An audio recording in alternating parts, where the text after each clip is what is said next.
Hello everybody, welcome back to the channel. My name's Kevin, I'm a geek. You are watching Kevin the Geek, and welcome back to another Patreon Super Geek Guaranteed reaction. And if it's Brummie that we're being asked to react to, there's only one Brummie who is the person that is going to be requesting him, and that is, of course, Brett the Balding Brummie, a long-term and much loved and much appreciated supporter of the channel. Brett has asked because coming up soon is going to be the, I believe, the 81st birthday of Jasper Carrot, who is a Brummie born and bred. And basically, Brett has asked me to react to canned carrots. Canned carrot, all the best bits. So apparently, Canned Carrot was a sketch show that ran for about 2 series, about 20 to 20-something episodes, I believe. And ultimately, these are apparently some of the best bits of the show.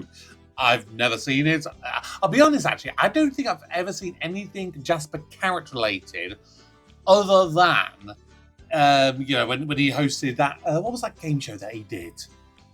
Oh, that was sort of like late 2000s to early 2010s. I feel.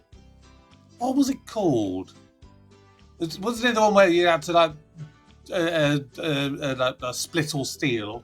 Golden Balls, that was it. Sorry, that took me a minute. Golden Balls, yeah. I remember him in that, and I thought he was a decent game show host. Don't really know what is like the rest of it, so let's find out.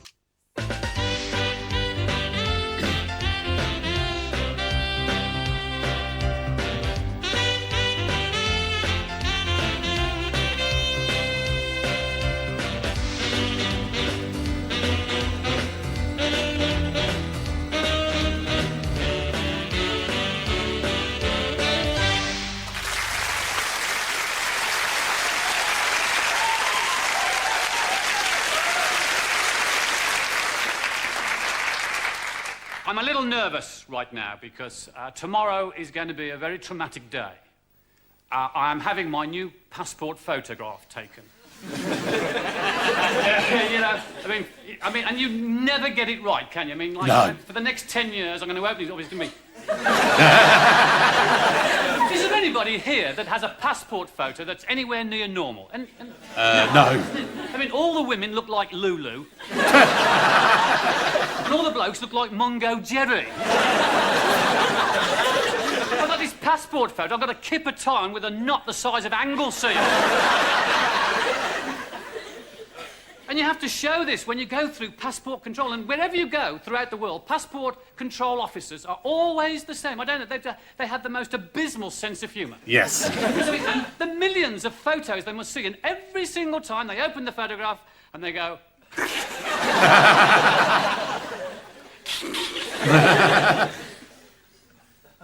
It is my contention that airports are more traumatic than flying. Yeah. Right? Because when you get through passport control, what is the next port of call you go to? Shops. The conveyor belt with your luggage. Oh, yeah, on that if side. You're lucky. Yeah, well, yeah. This is getting like Dunkirk now. I mean, it's right, isn't it? Everybody has to pack up, right, to the conveyor belt. Right there, because they've got to get their luggage first. No, you can't get in. No, get out. This is my space. This is my space. This is my get out, get out. It's not changed in 30 years. Have you ever seen a baggage handler? No, never. You look for them, don't you? You look in that big square hole with all the dangly bits coming down. You try and spot a baggage handler. They're like the Yeti. Yeah.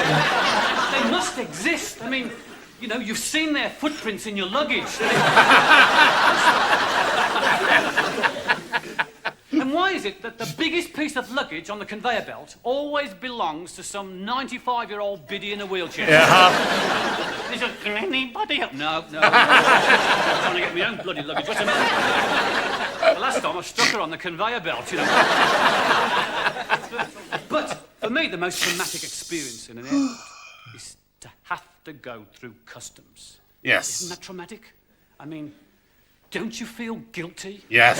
You've not done anything wrong. You're as clean as a whistle, but all you can think about is Midnight Express. Never seen Midnight Express. I don't know what it is. And you can never remember how much you can take through. Is it 8 litres of still water or 4?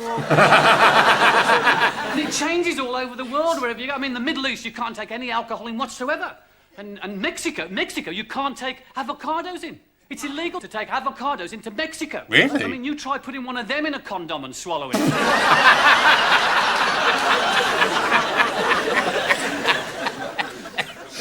I have real trouble going through these customs because normally I'm carrying a guitar, right? And if you carry a guitar through customs, forget it. I mean, you might just as well have a sign tattooed on your forehead, drugs baron, search my...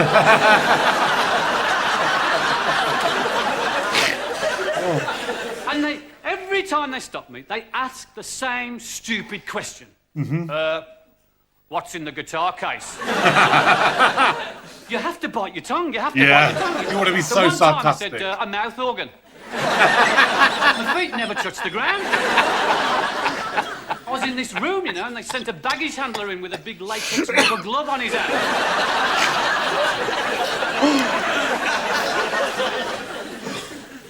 But Birmingham Airport is the worst. I have to say that. If ever you go through the customs at Birmingham, they are red hot. Don't try anything. This summer, I came back.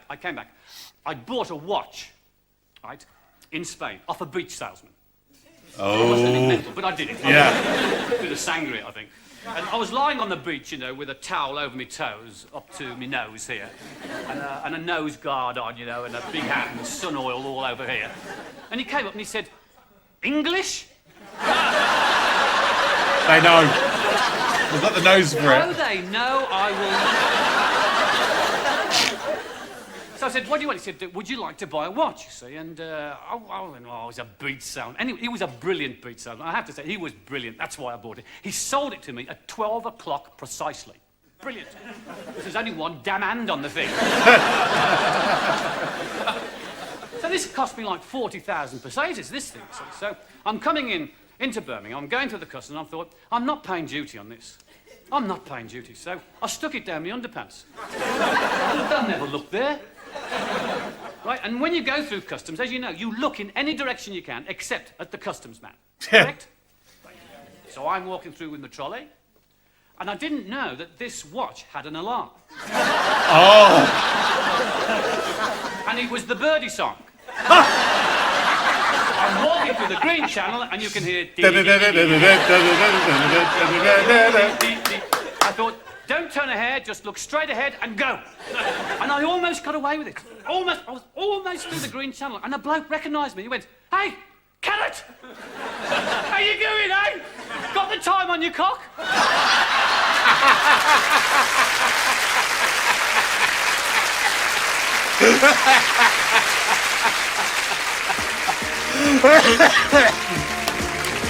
Oh, so good. Oh, so good. Oh my God, that is so funny because it's still so relatable. Oh, that's amazing. Oh. The detectives. Okay. Now we've had a whisper about a rumble. Whisper about a sparkler's black. Hatton Garden. Savvy? Sorry, sir? Known faces with shooters. Blagging sparklers. Making sparklers, eh? Bastards. Now the rumble came from my grass. Using a drinker in the Elephant. Excuse me, sir. You say that your grass is rumbling. Singing like a dicky bird.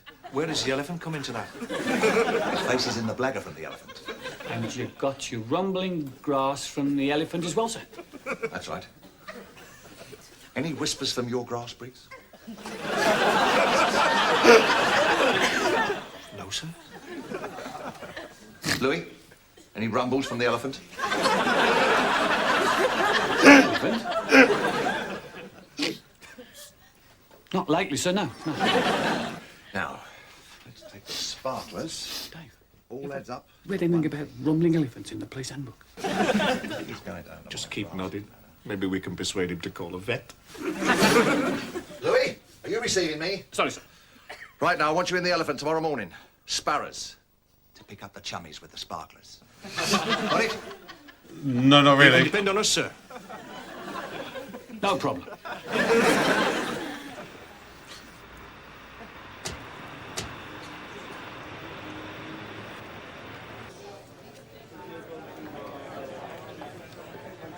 Excuse me, landlord. We're detectives.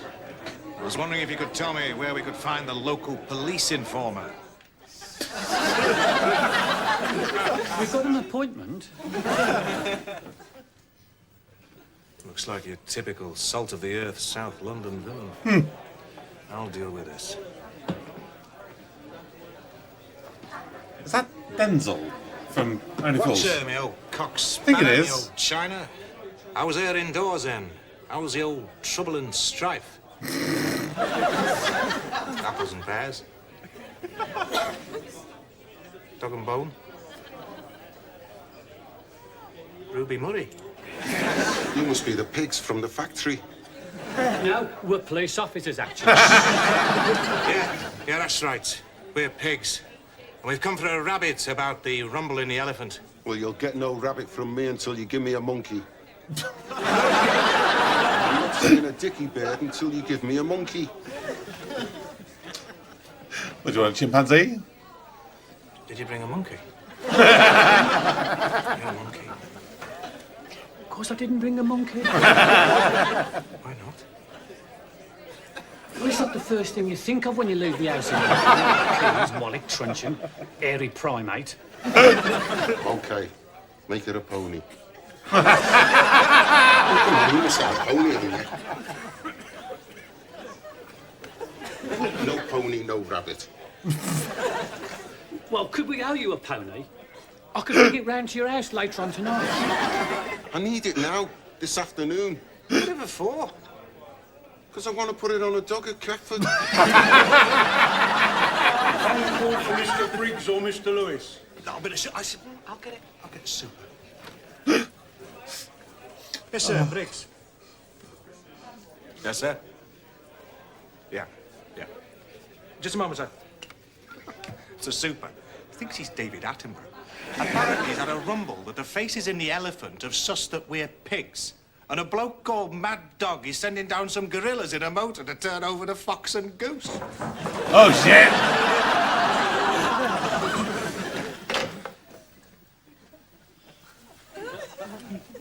They close early round here. Yeah, why not?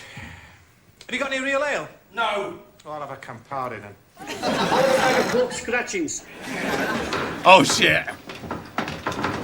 Oh, great. Company. Fancy them darts, lads? I mean, they'll play darts on your head. Oh. Very good. Very good. Wiggy the best man. This week, we're going to learn how to be best man at a wedding. I could have done with this 2 years ago. The best man's responsibilities begin well before the actual morning of the wedding. Uh-huh. Your first duty is to oversee the stag night, Yes. which traditionally takes place on the eve of the big day. The stag night is an ideal opportunity to reminisce about old times, to renew old acquaintances. But you mustn't allow the proceedings to get out of hand. Ideally, both best man and groom will be safely tucked up in bed by midnight. Not a chance. Because a sound night's sleep is essential. Oh. The big day itself arrives, and now your first priority must be to get the groom ready in time for the wedding service. One of your main duties as best man will be to organize your team of ushers. You should make sure that they're waiting for the wedding guests at the door of the church. They separate them into bride's family and groom's family. Okay. As your guests arrive at the church, you may discover that there aren't enough pews to seat them all. If this is the case, do try to be economical with the space available.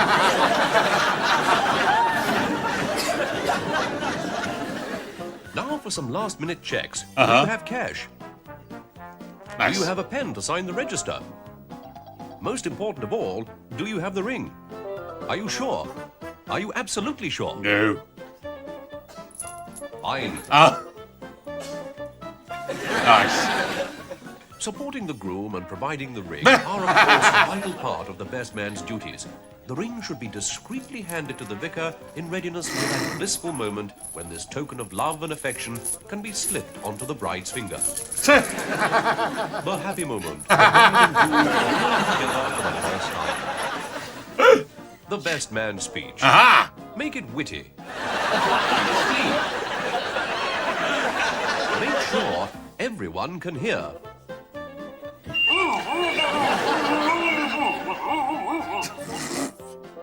Your final task is to see the happy couple off on their honeymoon. Oh no.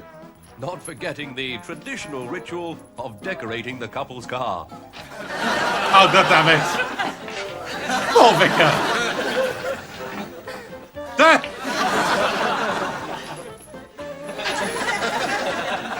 To be fair, nice. Very good.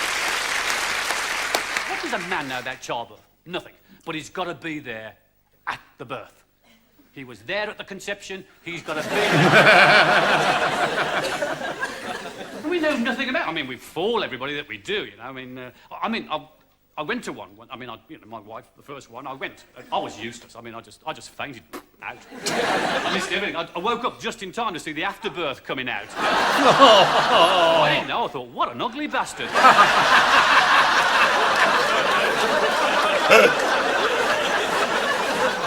And all the people in the delivery room are going, he's just like his father.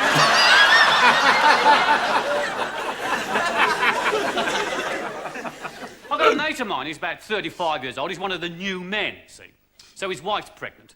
And so, within 3 weeks, he's a fully qualified gynecologist, you can imagine. Right. He's done all the breathing exercises and the sympathetic morning sickness. You know, he'd had 12 pints the night before. And on the day of the birth, he walks into the delivery room and he's loaded down with cassettes of whale noises and herbal pillows, you know, and just takes over and, like, tells everybody to get out and, like, she doesn't want any drugs. No, she doesn't want the epidural. No, she wants to go through the pain. Because if he doesn't have the pain, it interferes with the bonding process. Pillock.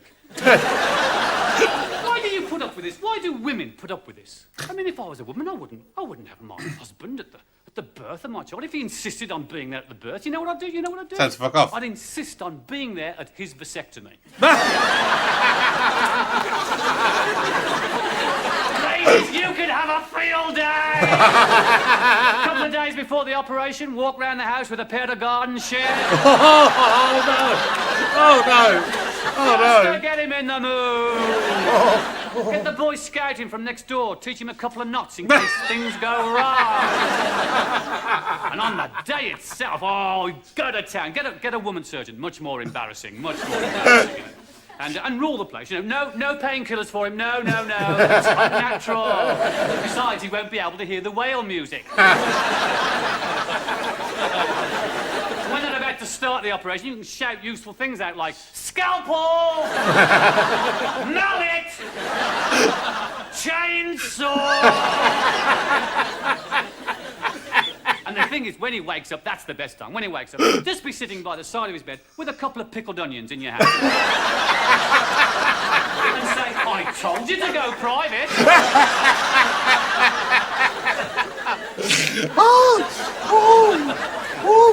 I had a vasectomy once. Well...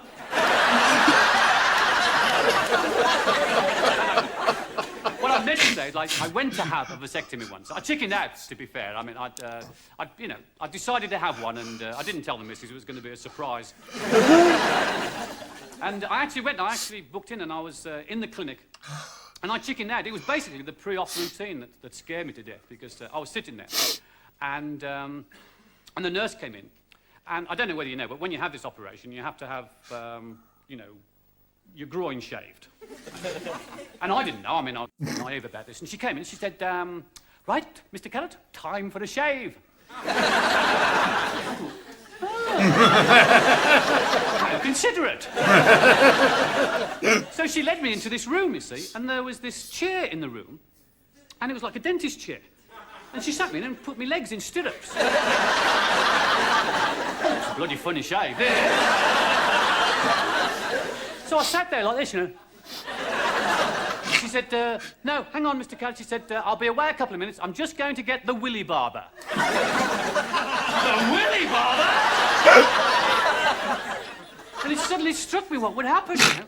And sure enough, 2 minutes later, this matron burst into the room. She was Oh, not a matron. Stone, you know, this real evil glint in her eye. I thought, I've seen you at Nuremberg. And I went through the most degrading experience of my life. I mean, first of all, she pulled my trousers down. Of course. You know what she did? She went... I thought we're back at passport control, eh? Then she put these big latex rubber gloves on. I said, did you ever work at an airport? And then she put a face mask on. A face mask? I thought, what the hell's going on, you know? And then she grabbed me like this. I'm not radioactive, you know. I haven't got anthrax. So she starts soaping around, you know. Then she gets out this 10-inch cutthroat razor. I have never been so still in all. Yeah, don't move. I was motionless. And it's easier said than done, that, you know, because, like, while she's shaving away there, my groin was trying to go...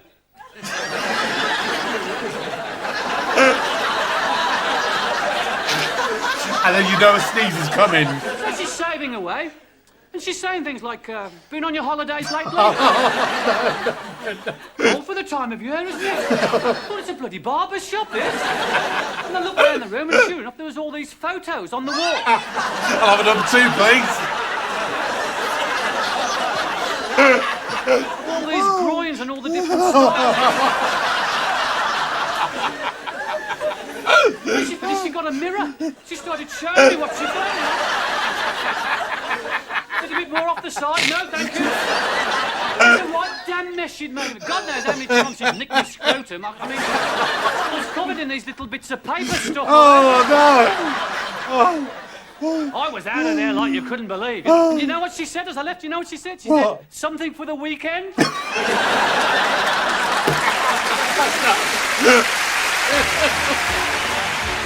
Oh my God, that is amazing. Oh my God. Oh.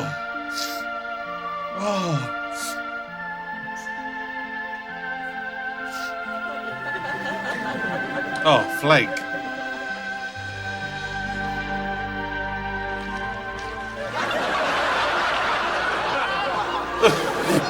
Here's your problem, love. It's flake wrappers in the plug-on.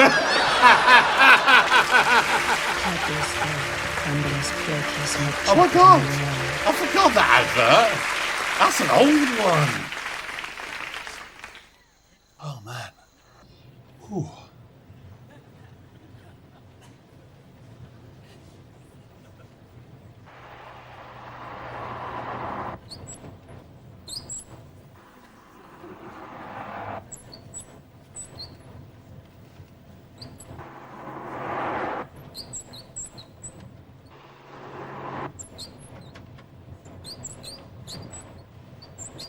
These are brakes.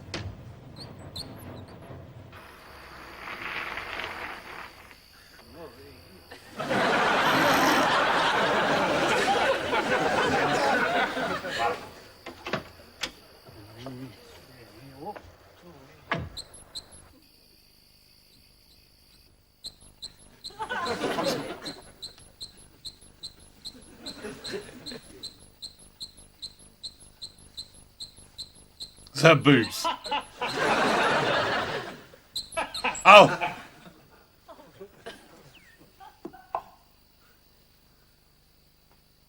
Nice. So.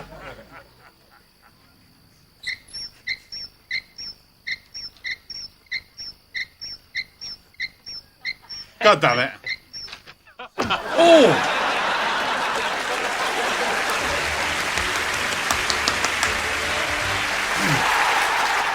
Well, for me, you know, there's nothing like it.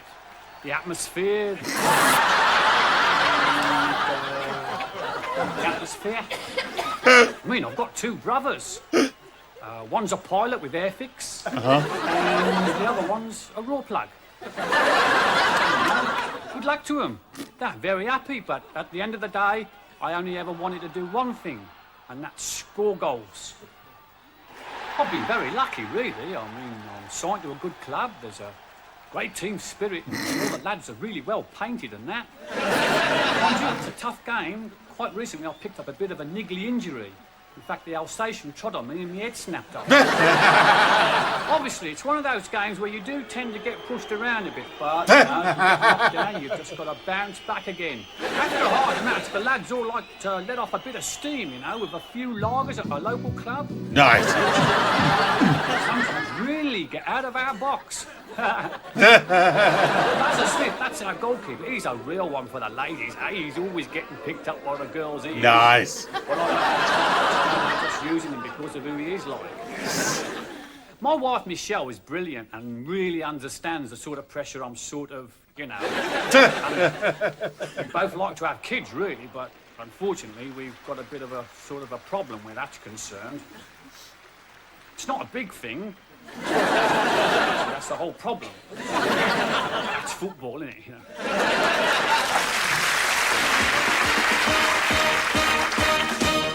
Oh, more the detectives. Nice. Oh, God. Should we be giving these guys guns? But...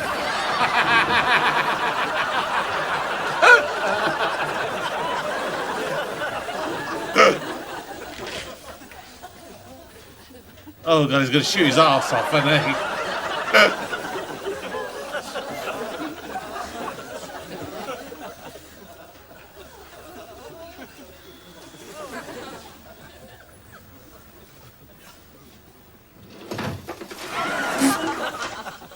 Hold on. Well, well, well, what have we here? Where? In the sugar bowl. Aha. Sugar. Unless I'm very much mistaken, that is drugs. How can you tell? Simple. Just put a little bit on your finger, rub it on your gums. Oh, God. No, no, no, no. You need to take more than that. Look, like this. Oh, God. Oh, no. I don't condone this. So what does that prove? If it's drugs, you get a little tingly feeling on your gums. I can't feel anything. Don't try a bit more. Oh! Well, Could be sherbet. a tickle than a tingle. I'd say it was a tingle.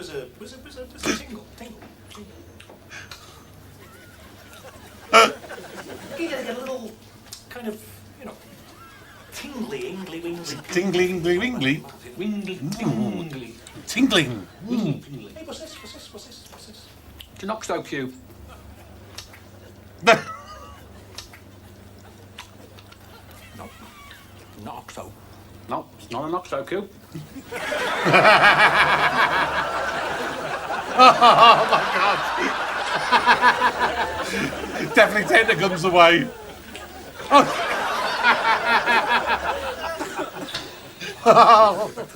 Best hand. Come on, let's go. Okay, back to the nick. Everybody. Come on, everybody. Everybody back. Back behind the barriers. Everybody get back behind the barriers, or we will open fire. Oh, God. We will open fire. Open fire! Fire! Fire! Everybody out, there's a fire! I can't move my leg. Back to the nick. Back to the nick. More oxo. Dave, are you driving?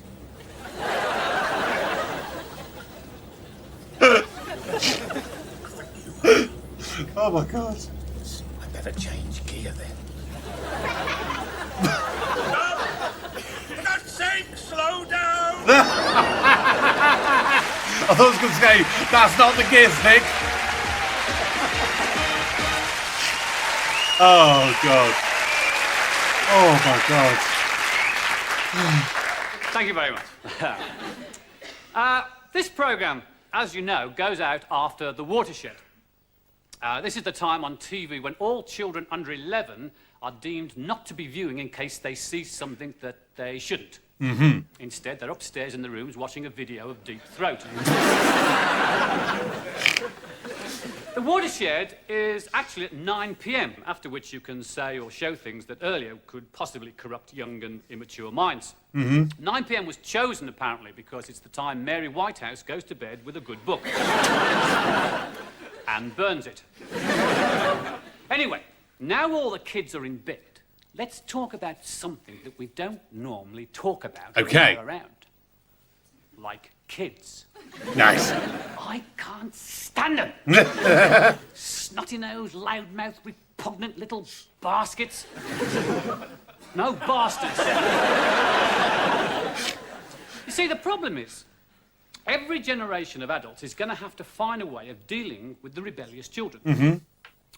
Young children are the same as they ever were until they pass through the poo stage. Now, every parent knows about the poo stage. Right. This is when the child is that age when poo is the most hysterical word. I mean, am I still in that phase a little bit? Poo. Hello, what's your name? Poo. What's your age? Poo. What do you want for dinner? Poo. I'll give it to him. Serves him right. Then after the poo stage, kids used to go on to those sort of marbles and conkers and things, that stage. But they've cut that out. Now they go straight to the disco stage. And Kylie Minogue, eh? From poo to crap in one go. I mean, we're not too dissimilar now, are we? But what worries adults today is the sophistication of children. Right. See, they are so much worldly wise than we were. Yeah. I mean, you ask a I know that child, feeling. what is 14 and 27? And they'll say, chicken chop suey and pancake rolls. And it's not that they can't comprehend mathematics. I mean, far from it. I mean, when the tooth fairy came to my kid for the second time around and left exactly the same amount of money, there was an uproar. Huh? Hasn't the tooth fairy ever heard of inflation? Doesn't she know there's an economic recession on? I mean, I can't believe it. My kid wants to index link his molars. And children are so much more aware of the environment these days. I mean, in supermarkets, they know everything that you should or shouldn't buy. What's that you're buying, Daddy? A bog cleaner. Is it biodisposable? No, it's toilet duck. And choosing a holiday isn't easy. Oh, we're not going to the Mediterranean, are we, Daddy? Oh, it's full of fecal matter. It'd be like swimming in a cesspit. A cesspit. This from someone who just 18 months ago lived in the toilet bowl. I'm stuck halfway up the U-bend because Action Man had gone scuba diving.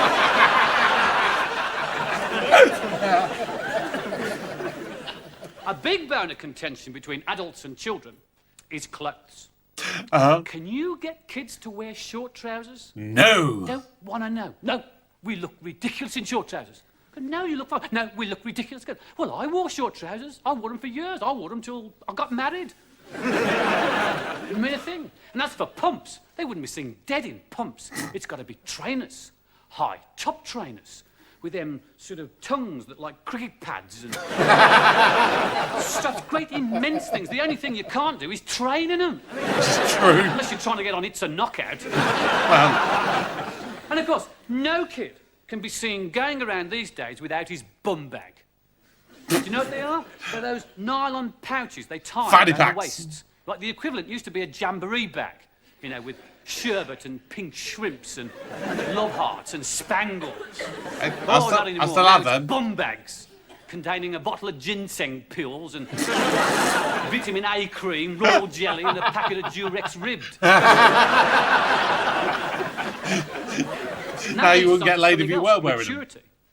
You see, it's not what kids do these days. It's that they do it so much younger. I mean, they reckon that in the 60s, the first sign of puberty in a girl was around about the age of 15. 15? Blimey, girls are 15 today are going through the menopause. And what happened to innocence? Do you know that I recently picked up a copy of The Dandy? You know The Dandy? And there was an agony column in it. An agony column in The Dandy? There was these letters like, Dear Irma, I'm 9 years old and 7 months. And I'm going out with a boy much younger than me. He's only just turned 9. And he's so immature. He has an attitude problem about me going out with older boys. All because I accepted a date from Bill Wyman. He's taken this very badly and he's threatened to take an overdose of Lego blocks. It's no joke. Last time he tried it, he was in agony and passed 2 cranes and a dumper truck. Lovely. What an image. And there's another thing, toys. Kids' toys. They give me nightmares. They're horrendous things. Have you seen them? I mean, do you know about Transformers? Oh, my God. If you're not parents, I've got to tell you about Transformers. These are sort of things that turn from homicidal, brainless mass murderers into motorway service stations. Or you can buy charming little models called skull-sucking alien warriors. Or even worse, Teenage Mutant Ninja Turtles. Yeah! Have you come across these? They're sweeping the country. Yeah. Teenage Mutant Ninja Turtles. Yeah. Are a bunch of reptiles who were deformed by radioactive retro-mutagen slime. Yep. And they now live down a sewer Yep. led by a rat who teaches them karate. Yeah! Love it! What happened to Play-Doh and Hector's?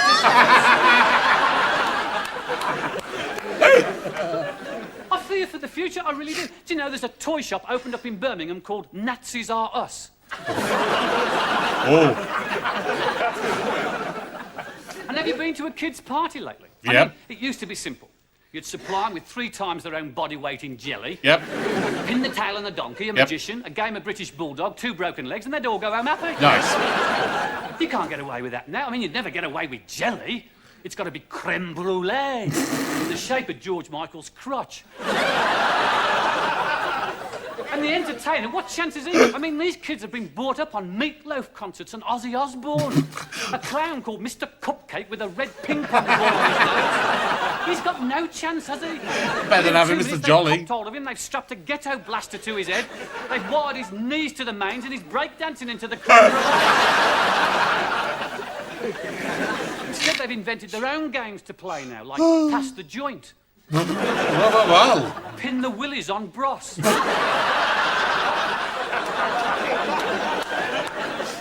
And an erotic game of leapfrog that bears no resemblance to the game. They don't climb off.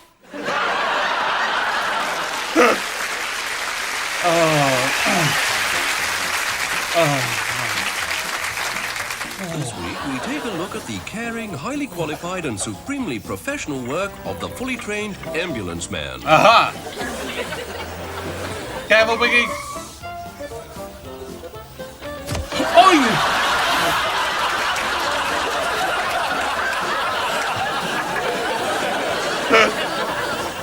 The modern ambulance man is fully equipped to deal with any emergency. And one of the most important aspects of his job is dealing with on-the-spot medical treatment. Oh!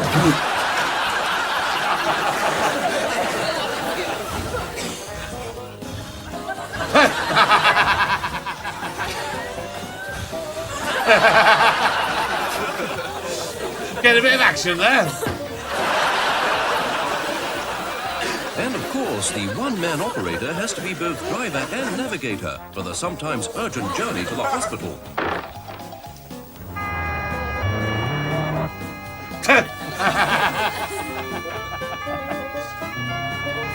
I mean, to be fair, I'm pretty much like that. The one time I drove to Birmingham.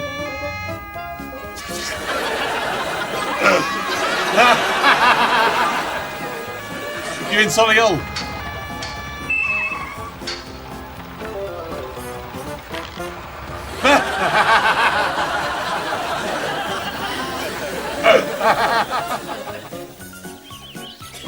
There are those who claim that Britain is moving towards a 2-tier medical system. But the diligent ambulance man will treat both his private and NHS patients with the same high standards of care.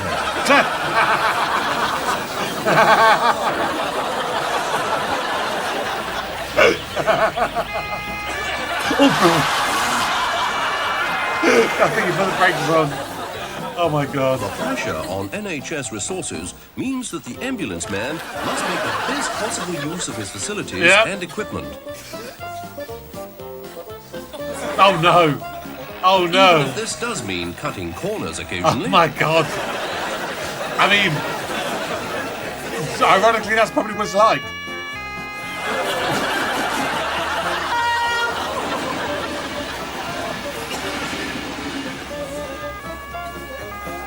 Low bridge. Oh no. Oh! Poor Granny. The ambulance man is caring, compassionate, courteous, and kind. Is he? And that's why he's one of the most highly respected members of the community, with a close circle of friends and admirers. Oh my. Doink. Oh. Bloody hell, this is good. Oh. Yes, well, thanks anyway. We should have done this ages ago. Ted should be taking it easy at his time of life, not working himself to the bone. And as for the garden... Oh, hello. Is that Jenkins? I need a little help. Come around any time when he's not here. Any day except Tuesday. Ted, could we have a word? Rosie and I have noticed that the garden is getting a bit much for you these days. So, we were thinking, would this be any use?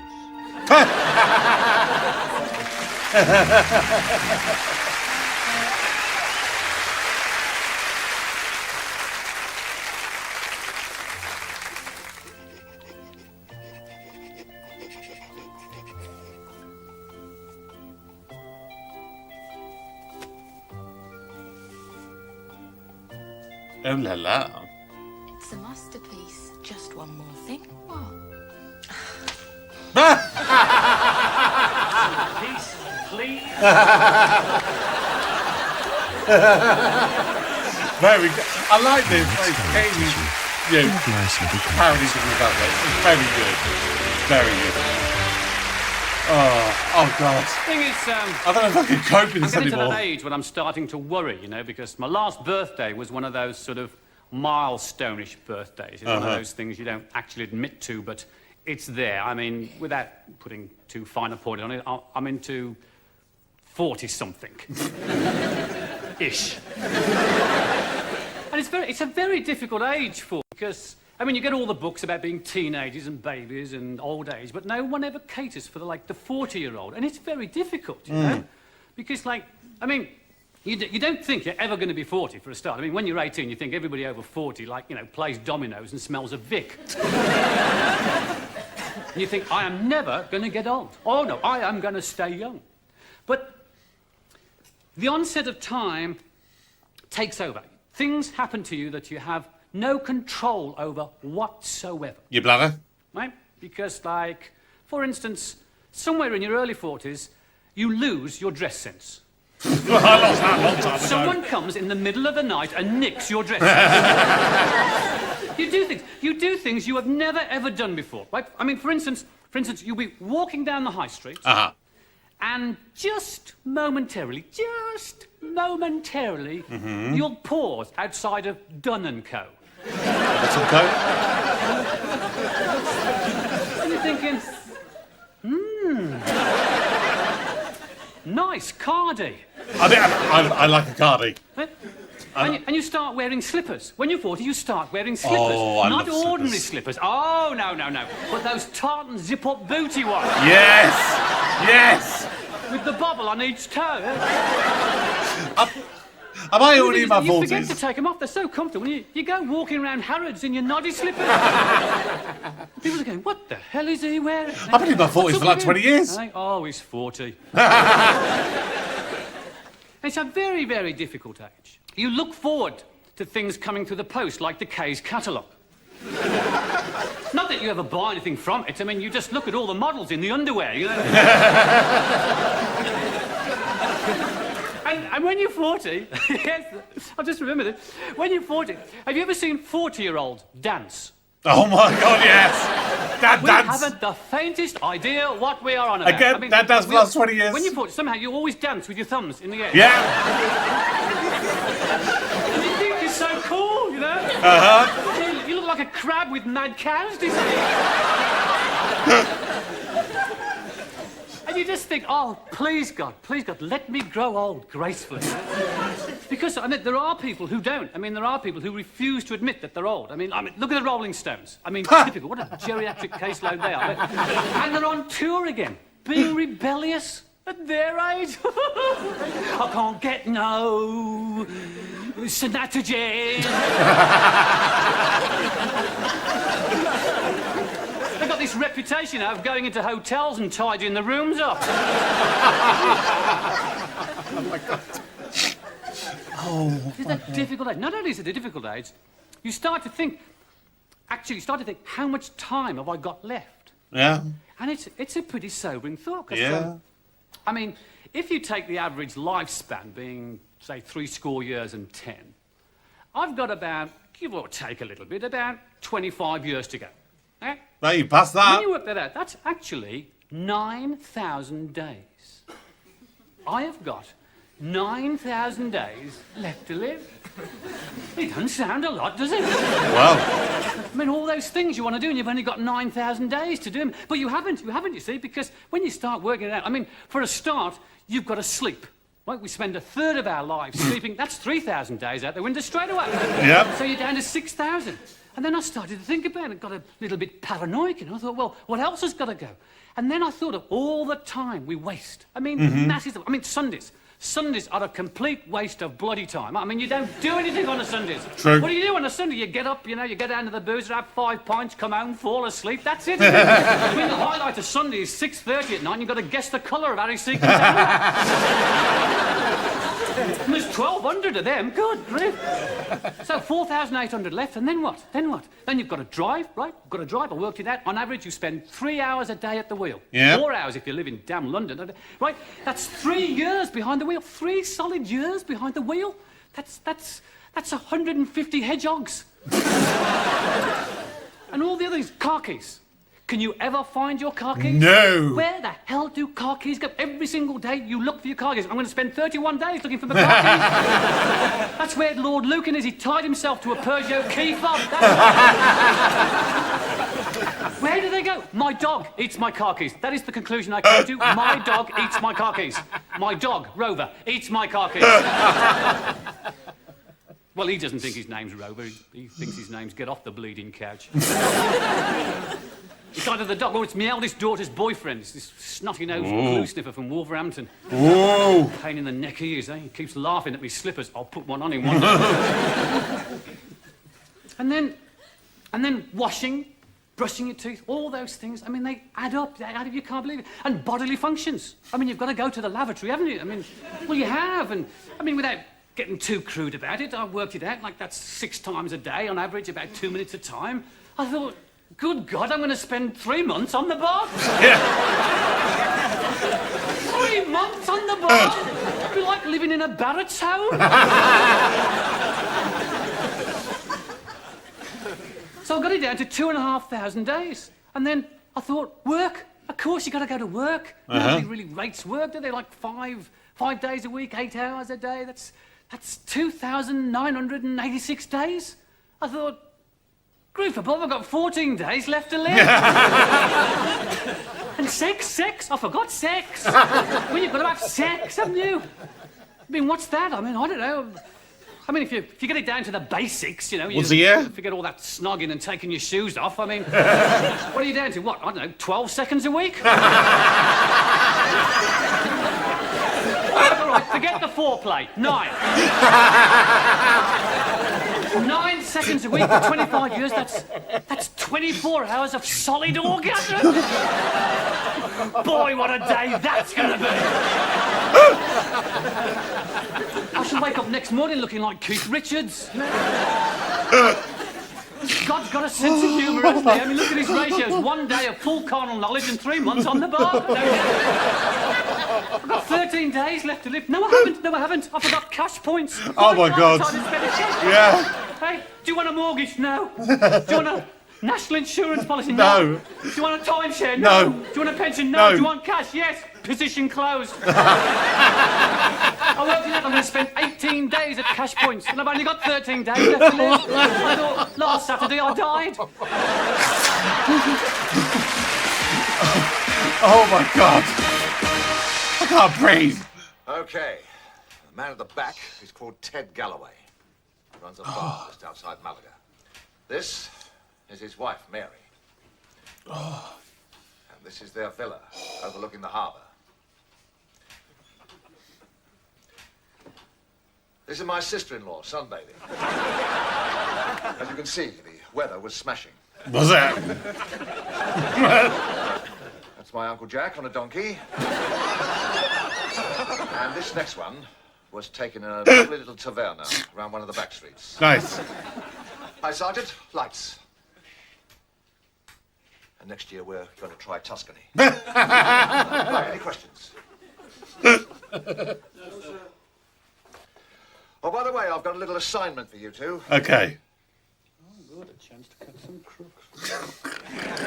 A couple of days ago, we picked up Scarface Jack McBride. Hitman, underworld big shot, bank robber. He's a hard man, one of the old school. Okay. Refusing to name names.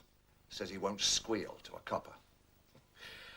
Well, we're going to plant someone in his cell. Someone that he'll trust. Oh, God. Good idea, sir. Someone that no one in his right mind would believe was a policeman. Very cunning. Well?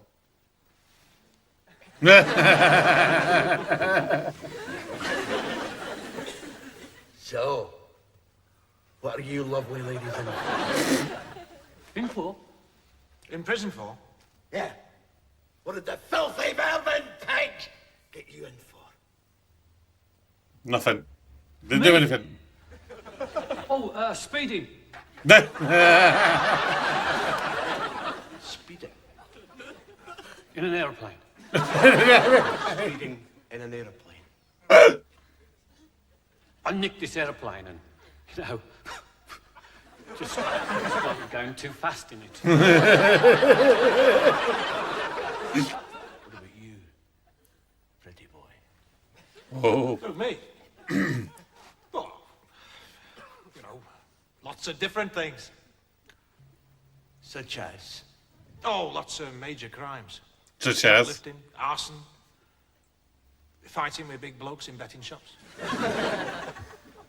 Any, GBH?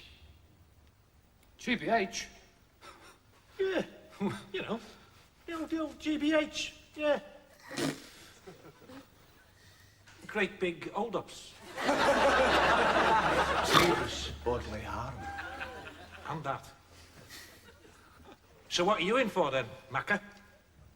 Walking on the grass. What are you in here for walking on the grass? Thompson, I think his name was. Right. And I maimed a couple of coppers. See, there's one thing I can't stand. It's coppers. Okay. I can smell them. Can ya? Do they actually wash? So, tell me, Jack. Why do they call you Scarface? I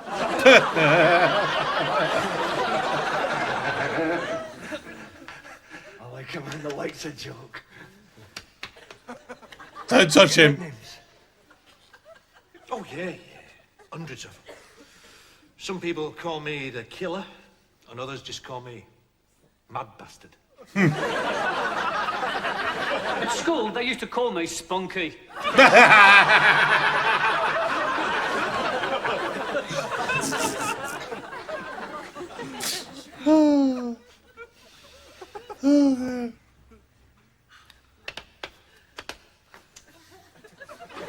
Up to the loo. Don't drop the soap. Up to the loo. Yeah, must be all that tea I had at the station before I came. Railway station. Excuse me, officer. I wish to go to the loo. If you're looking for the Kazi, son, you're standing on it. You mean, Unless you want to hold it until recreation time. when's recreation time? 23 hours, 24 minutes. 23 hours? That's barbaric. That's criminal. I mean, what about You know, like number 2s. Always in the bucket. Number 1s, number 2s, number 3s. Number 3s?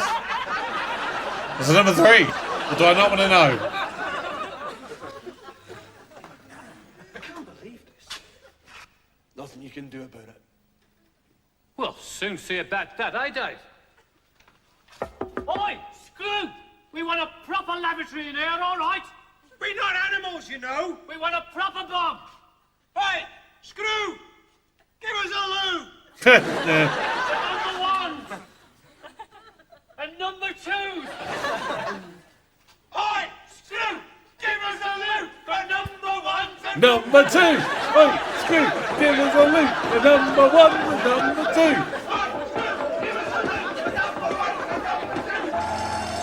Oh my God! There's a riot!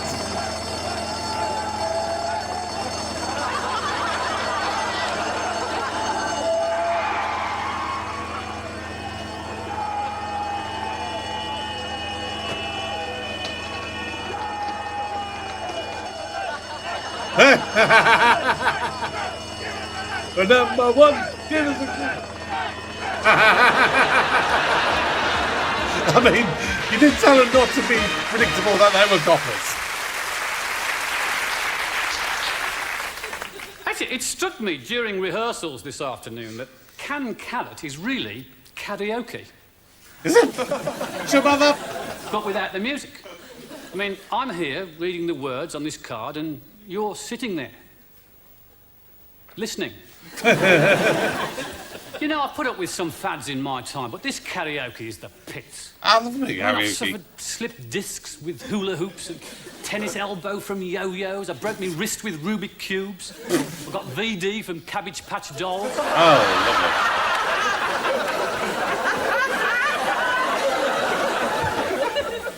lovely. DDT from Cabbage Patch Dolls. I think you might have been right the first time. Your writing, Jill, is terrible. Now it's karaoke from Japan. Well, of course, it would be from Japan, wouldn't it?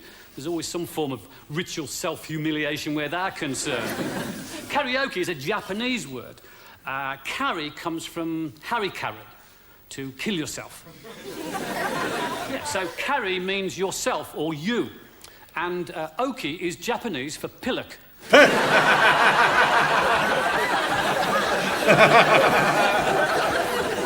So it's you pillock. Nice. There's actually a pub in Piccadilly in London that has a Japanese karaoke night when only Japanese tourists can get up and sing. Right. And I went along one night and it's really weird. I turned to this Japanese tourist standing next to me and I said, I think karaoke okay. Well, he gave me a filthy look, you know, one of those you build railway looks.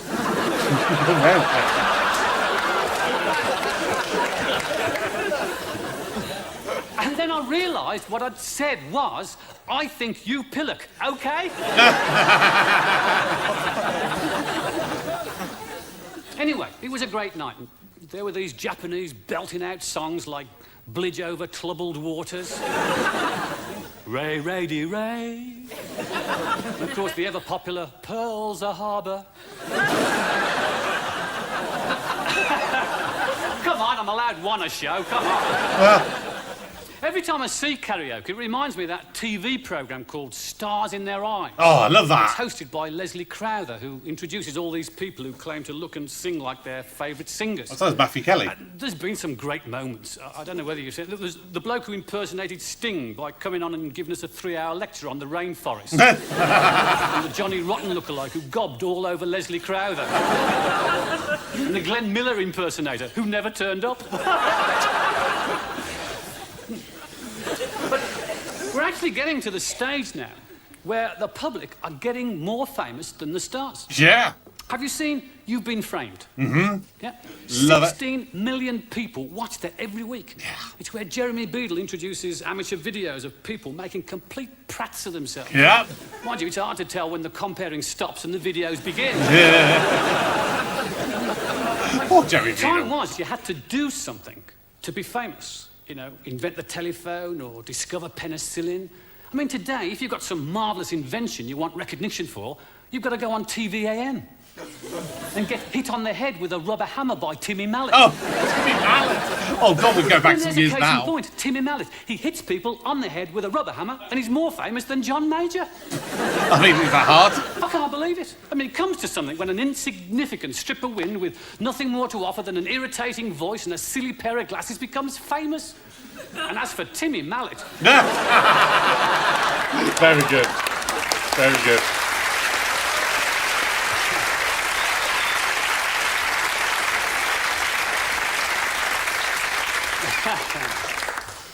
In a way, Andy Warhol was right. You know, one day everyone will be famous for 15 minutes. But fame it's like a drug, and once you've sniffed it, some people just keep coming back for more, you know? Take David Icke. What a career he's had. Ex-goalkeeper, snooker commentator, Green Party spokesman, and now son of God. It's a modest little claim, that. Just one step away from the big one. His other modest claim is he's come to save the world. Well, he saved bugger all when he played for Coventry City.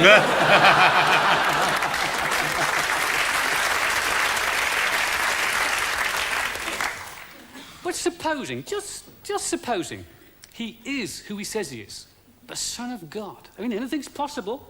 I mean, okay, first time he came around as a carpenter with long hair and a cow gown. So now he's a goalie in a turquoise jumpsuit and a bubble perm. And he was born in Leicester. Yes, it falls down there, doesn't it? Where are you going to find 3 wise men and a virgin there? You found a king under a car park? But it's still possible. And if it is true, just think what Christianity will be like in 2,000 years' time. I mean, for a start, it'll be called Ikeanity. I mean, you hit your thumb with a hammer and you'll be going, David Icke! I don't know about IKEA. He was born in April, so that's when we'll have to celebrate Ikemas. Easter will have to move to June, because that's when he was crucified on the Wogan show. All the pilgrimages will have to change. Coventry City Football Ground will become a shrine. And thousands of people will visit the ground and stand in the penalty area, genuflecting with the sign of the goalpost. Well, he was a goalie. He hated crosses. All right, 2 per show. OK. Then from there, they'll move on to the Crucible in Sheffield, where the Lord David preached the holy sermons of the Embassy World Snooker Finals. And the parable of how the mighty Alex the Hurricane was slain by Jonathan the Parrot.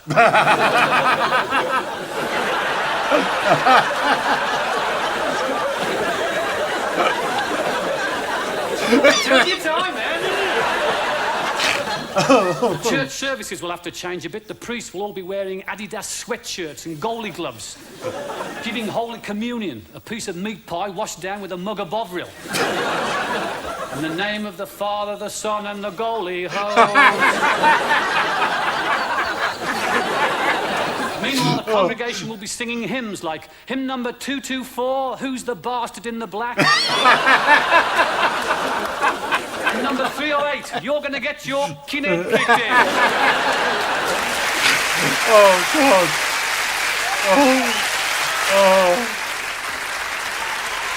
Oh, my God. Oh, not with your fatherhood. This week, how to be the perfect father.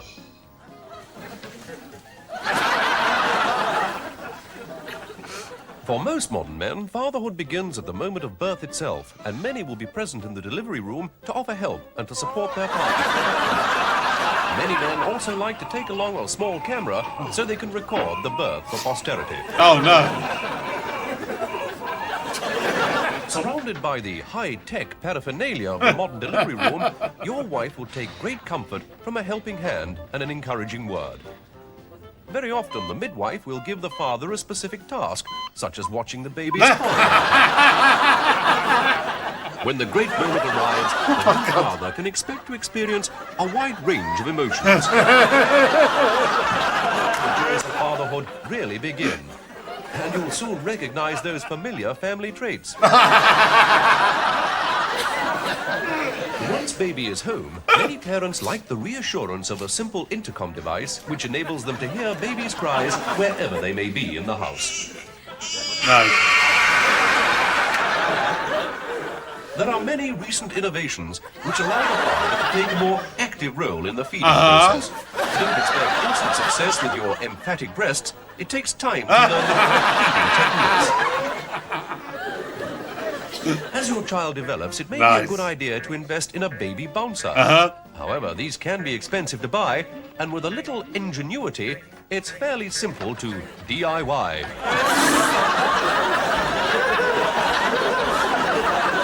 Baby's dead.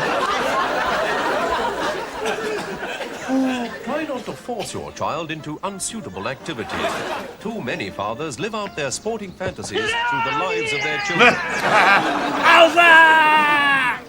Are you happy with fatherhood? Do you find it exciting? Would you do it again? Would your wife? No.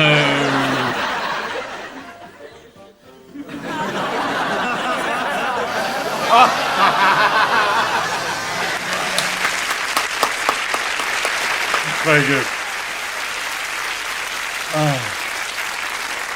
Well, that's the end of the first show, and I think every good comedy show should finish on a song, and who better to sing it than moi?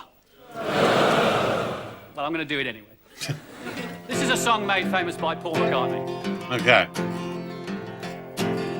Blackbird singing in the dead of night.